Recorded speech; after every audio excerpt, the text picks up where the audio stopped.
So you've uploaded your products, your shop looks great, and maybe even you're getting a favorite or two, or maybe like a sale or two every other week, but sales are not consistently coming in. And today, that's what I'm going to be breaking down in this episode.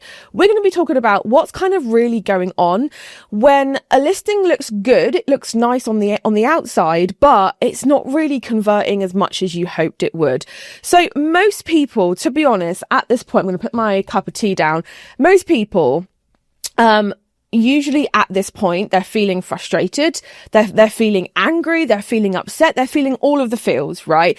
And that's when they tend to go to a Facebook group and they're like, you know what? It must be the algorithm hates me. But the truth here is that Etsy actually sends you buyers all of the time, right? Because it wants you to get sales, because when you get sales, they get fees, they get commission, they get whatever. So Etsy wants you to succeed, which is something that I want you to keep in mind whenever you're like, oh my God, it must be the algorithm. It's changed again. I don't know what's kind of going on. It's obviously just not really liking me, right? So the reason is that they're not buying because something in the listing is breaking their journey. Something is turning them off. Okay. So in this episode, I'm going to walk you through 3 layers that make listings sell. And I've got some notes here. So if you see me looking down, that'll be why. So number 1 is getting found, which is traffic. Okay. Obviously, I know. Number 2 is getting clicks, and that's the appeal. Okay. Number 3 is getting purchased, and that is the conversion side of this. So let's get into layer number 1, which is getting found, traffic, all that kind of stuff. Okay. Getting views, visits, searches, whatever. So Etsy search is in and of itself a matching engine. Okay. If you're not using buyer keywords, you're essentially going to be invisible here, right? So example is, let's say your listing title is handmade candle, right? Now I know Etsy's latest advice has been, hey, we want shorter titles. We want things to be very succinct, very, very short. But the problem that I see there is that, okay, yeah, it's a handmade candle, but that's not even giving the buyer any indication. Like, is it a lavender scented candle? Is it a candle for relaxation? Is it a housewarming candle? Like, no one really knows if your titles are too short. And to be honest with you, like, lots of people have done tests, and we've done our own tests within the team. And I'm going to be honest, the whole shorter title thing, not really working, because, hey, they're giving you like 150 characters of yummy SEO space. Why on earth would you not use it? You know what I mean? But handmade candle, as far as that goes, it's just too vague, right? Buyers are going to be searching for things that are a lot more specific, because if you ever search for handmade candle or gift for her, or I don't know, any other vague thing on Etsy, you have like 20 gazillion results, and people are not going to sit there and scroll endlessly through results, especially if they're buying for a gift. They just want that stuff done, dusted, wrapped, sorted. So instead, try something like vanilla soy candle or eco-friendly Christmas gift. They are far more long tail keyword search terms, which kind of makes us feel like they're going to be further along in their buying journey. Because, okay, people might start off searching for handmade candle, but like I said before, they're very soon going to realize that, yeah, okay, I don't want to be scrolling through like 42 pages of search results. I just want to get to where I need to go. Very rarely do listings do well if you're just having very short, very succinct keyword phrases. And to be honest, the testing that we've done, they don't really do very well with very, very, very short titles. I mean, there's short titles, then there's short titles, right? You know what I mean? But you definitely want to be making sure that you are using words that people actually use to search, but not when they very first start their journey. You know, you want kind of like a few searches down, and that's where the long tail keyword phrases come into play. You're adding words to the search. They're adding words to their search so that they actually find what they want to find. Okay. So here's a quick win for you. I want you to go into your own shop, type your product into the Etsy search bar, and look at auto suggestions. Okay. I know this is really basic, but I feel like we forget to do that sometimes. And we're all stuck on like using eRank and using whatever. So I don't know, this newfangled Etsy SEO tool. At the end of the day, you really want to start your SEO research on the platform that you intend to sell on, because that's the only way you are 100% going to know the suggestions are good ones, they are real ones, and they're ones that people are actually searching for. Etsy's connecting the dots for you, if that makes sense. Okay.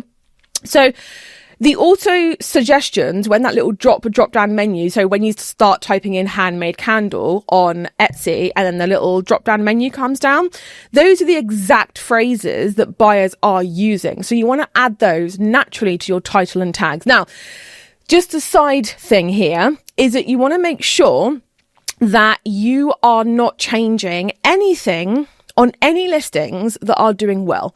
That is the golden rule of e-commerce as a whole, okay? Reason being is that as soon as you change stuff, A, you might be turning the buyer off, and B, you might be turning the algorithm off. It then resets things. You then have to wait sort of 2 to 3 months again before, especially Etsy, they see how people interact with your new changes. And, then you're waiting 2 to 3 months for the listing to be found again. It might not even be placed in the same place in search, or you just kind of want to leave those things alone. Okay, so layer number 2 here is getting clicked. This is the appeal bit of this, okay? Even if you are showing up in search, you are competing with dozens, hundreds, thousands even, of other thumbnails, of other first pictures. And I feel like this is definitely something that a lot of people miss, is that everybody is so focused on SEO and getting ranked. And hey, my God, like all of my SEO videos on YouTube always do really, really well because people are just searching for that. But the issue is that, hey, you might be getting ranked reasonably well. But if people are not really vibing with your thumbnail picture, with your first image, with what you are basically presenting them on the search results, people are not going to buy. And that might be your problem. It might not be getting ranked, getting seen, because Etsy doesn't tell us, outside of ads, how many impressions your listing gets. If you run Etsy ads or Facebook ads, it will tell you how many impressions, aka how many times this thing has been shown to potential people. It only tells you visits, views, conversion, all that kind of stuff, sales. So it's kind of like we're kind of missing that key piece, which I don't blame you guys for thinking, okay, I'm not getting seen, I'm not getting ranked, therefore I have to work on my SEO. But we're just missing this core piece, which is the appeal, which is, okay, you're being presented to that person in their buffet of search results, but is that person choosing your dish, So we know that buyers scroll fast. Like you have 1 to 2 seconds, if that, to grab them. Because when someone is searching on a site, search, marketplace like Etsy, they kind of want to get in and get out. They kind of just want things to be very, very quick. And I shop like this as well. I mean, I'm probably even worse because I have ADHD. So for me, I'm like, right, I have to focus. And I personally only have a very limited window of focus. So I have to make sure that I'm in it and I get the job done.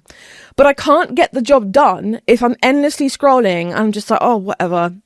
And then that's when you get favorites, but not sales, because people are just like, oh my God, like I like this looks perfect, but I have this question, but I'm not sure if it will get here in time, but, So the mistake that I see a lot of people do here is they have dark, cluttered or artsy photos. Listen, your artsy pictures, the ones with like different lighting and, all that kind of stuff. They're great for social media and they look nice to you, but they don't answer that age-old question, what is this?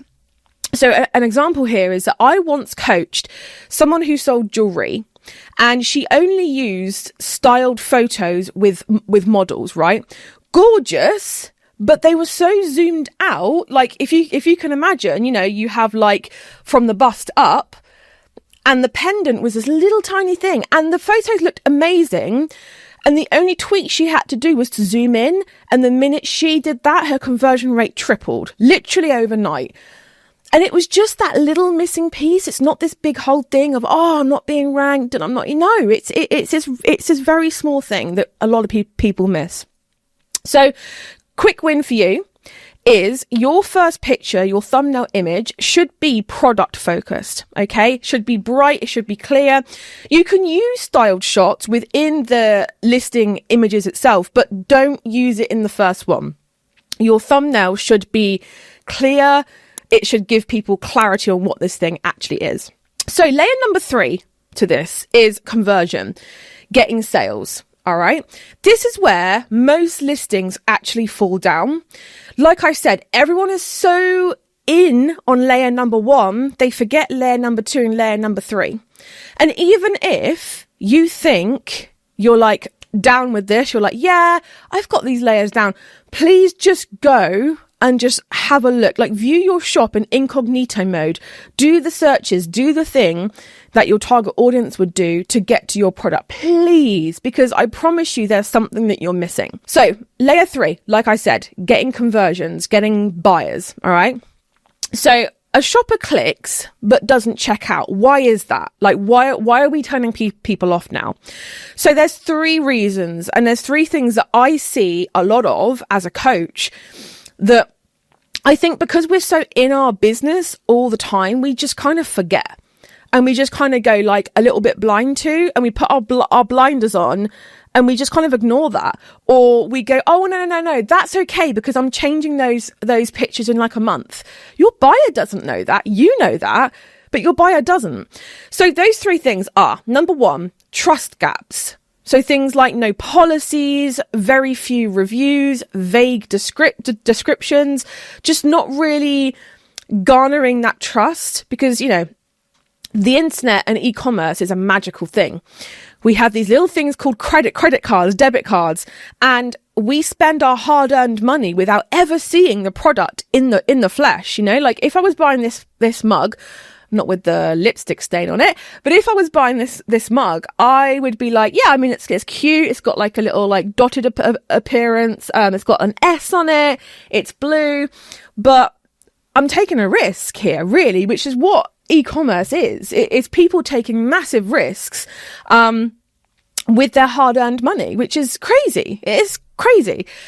So you have to make sure that you have their trust. And to have their trust, you do need things that reinforce that, hey, this product is going to be good. It's going to be exactly what you ordered. You're not going to get scammed. It's not going to arrive broken. You're not going to have to deal with this whole thing, you know? Number 2 is urgency gaps. Again, so many people miss out on this. And this is where listings feel like it will always be available. Now, here's the thing. I mentioned earlier about people's attention spans being like 1 to 2 seconds, if that. Now, alongside that is this whole thing of, okay, people don't have very high attention spans. Their focus is very, very small, but they need to have that urgency to actually purchase. Otherwise, they never will. And this is something that I know probably 80% of you are just straight up missing. So you want to make the listing feel like they have to buy it now, whether that's a sale, whether it's there's only one left, whether it's like a limited edition, whether it's only available until the 1st. You have to add some kind of urgency in there. Otherwise, people will just put it off. Like, okay, let's think about the stuff on your to-do list. Not talking about like business stuff, but like house stuff. You know, should you have mowed the lawn last week? Maybe. Should you have mopped the floor 2-3 weeks ago? Yeah, maybe. Should you have thrown out those old makeup sponges that perhaps you know are kind of festering in there? But yeah, maybe you should have. But you're putting it off because it doesn't seem urgent. And by the way, all those things I do. So I'm speaking from experience here. But you have to make listings feel urgent. And you have to make whatever you are offering feel like I have to take action now. Okay. Number 3 is connection gaps. Now, this is where your sales copy comes in play, and it's really important. And it's why I don't recommend using Chat GPT. I'm gonna go on a bit of a rant here now.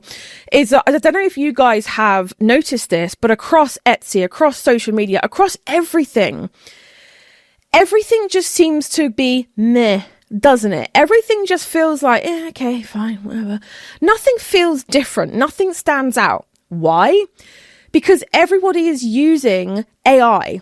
Everybody is using this extremely tempting, I'm not going to deny that, this extremely tempting tool which promises to do all this for you, all these things that you thought, I wasn't very good at this, but now I have this tool that's going to do it for me. The issue with it is that ChatGPT learns, but it also does more regurgitating than learning, which sounds gross, I know. But what it does is it basically goes, oh, we told this person this thing when they said type my Etsy description, and we're going to tell this person the same, and this person, and this person. And all this is going on 1,000 times a day. So you can imagine over the past 3 years is that everybody has just started to sound the same. And sales copy is actually so important that I think a lot of people miss out on. And that is things like your description, your attributes, your frequently asked questions, even your policies, things you post on social media. They are so important, because if your copy doesn't make the buyer feel like, this is for me, oh my God, this has been that thing that I've been missing, people are not going to connect. And the only thing that makes our brains remember is emotion, is feeling. That's why the minute you smell apple crumble, you're like transported back in time when your nan used to make you apple crumble. It's because it has that emotional connection that makes the synapses in our brain fire off and makes us go, ooh, ooh, ooh. And not enough people, and sadly less and less people, are having that emotional connection because everyone's using AI. Now, AI is a great tool. It is a great tool. It's great for things like spell checking. It's great for things like, can you like analyze this calculation that I've just done, make sure I've done it right? But it is not creative. It is not creative. So please do not use it for really important stuff. Okay, so an example here is, instead of saying soy candle in a jar, try this. A cozy winter vanilla soy candle, perfect for gifting your sister who loves cozy nights in with a good book. Right? So here's a quick win for you, is that add one line to your description that tells the buyer who it's for and why they should care. Like, why does it make a great gift? Why is it something that you should add to your jewelry box? Like, why should people care? And I'm not saying that in a real, like, crappy way. I'm just saying that as in, like, you know what? Like, you care, I care, but why should your customer care? Do you know what I mean? What I want to leave you with here is that your listings are not broken. They are just missing one of 3 layers. That's traffic, clicks, conversion. They all need to work together. So your homework, I've kind of just like given it to you as we've gone on in these 3 layers, but I hope that you will actually like save this and re-listen / rewatch whenever you're feeling like frustrated and like the algorithm hates you, because I promise you it doesn't. And I promise you that these 3 layers are really the core thing that will impact your entire business. All right. So guys, please subscribe to the podcast if you're listening on the podcast. Do the same on YouTube if you're watching. Leave me a comment. Let me know. What do you think? Did you like it? And yeah, I will see you all real soon, same time next week, for another episode of How to Be a Handmade Boss. Thank you so much for tuning in to How to Be a Handmade Boss. And if you're eager to boost your Etsy sales within just 7 days, then be sure to join my most popular free training at handmadebosses.com/conversion. You can also find the link in the show notes as well. Keep an eye out for our next episode, where we'll be continuing our journey towards handmade business success together. And until then, keep crafting and stay inspired, because the world really does need those special creations that only you can make.